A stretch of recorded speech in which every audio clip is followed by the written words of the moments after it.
In this video, I'll show you how to change CapCut caption to only one word at a time. So after you open up now the CapCut, now here is my caption. Select the caption.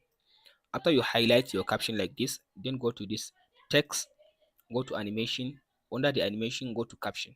If you come to this caption, there is different option for the one word. So the first one is bouncing. Outward actions. So you can see now if you choose bouncing, it will give you just only one word at a time, Outward actions. like this one. So if you scroll to down, you can choose this spring as well. It will give you one word. If you scroll to down, there is two different options. So this one, word by Outward word. actions. So you can choose this one, word by word as well. If you scroll to down, there is this one, paid. Outward actions. So these are different word by word caption style. You can go ahead and choose one of them, but you can choose this one word by word. Outward That's the best actions. one. So you can use this one word by word or any one among this option that I showed you. And that's it. If this video helps, please like and subscribe.